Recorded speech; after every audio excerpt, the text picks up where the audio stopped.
This is what the valve cover looked like on the red 104 project engine.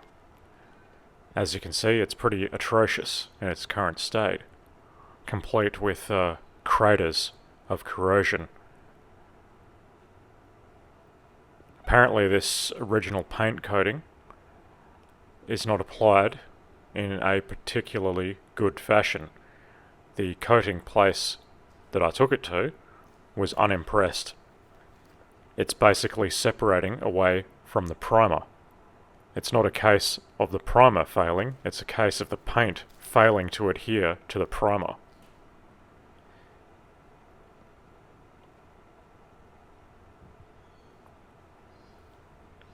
And here's what it looked like underneath. I didn't bother to remove that baffle plate before taking it in. I kind of wish I did because I'm not sure how to put it back together now. There is a piece, I'm not sure where it goes, but I'll work it out. And here is the finished product back from the powder coaters. This is powder coat, it is not paint.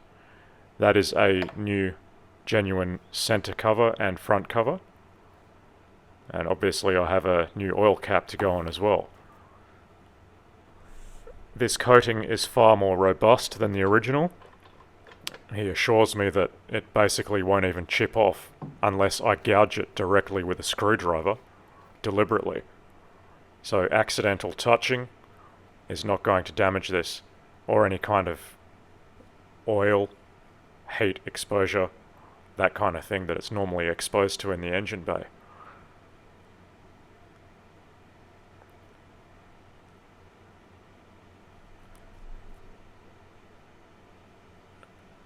This is what the underside looked like. It has been glass speed blasted, and all of the oil residue has been baked out of both sides, so there's absolutely no oil residue to prevent an absolutely perfect adhesion of the primer and paint.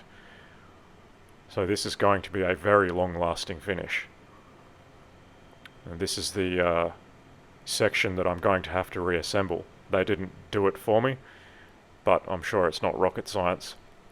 I do believe there is a bead of sealant that goes between that plate and the channel that it sits on, and I think I should probably use blue Loctite on those screws so they don't fall in. This is something else I've purchased. This is a reproduction of the original MB chain crimping tool. I'm not going to be using a temporary clippy link on my freshly rebuilt engine timing chain. I'm going to crimp it properly. And these are the instructions that come from the original factory workshop manual. And it shows step by step exactly how to do it. These are the part numbers for each part of the genuine MB kit, and those were in the listing for this kit. It wasn't particularly expensive. The genuine ones are very expensive, but I'm only going to do this once. I don't need the expensive stuff. This is what's been going on the outside. I've decided finally to seal off the rodent access to my shed by concreting the other three sides of it, and that's going to be happening next week. That's why I can't really do any work on the cars at the moment, because all of this crap is going on. Part of the process of this was I had to remove this air conditioner that I have in my bedroom, because I want the concrete to go under it. I don't just want it done shoddily around it. So that was completed today. And my 124 is even more blocked in now with this rubbish sitting behind it. And this is all isolated and safe. Nobody is going to get electrocuted.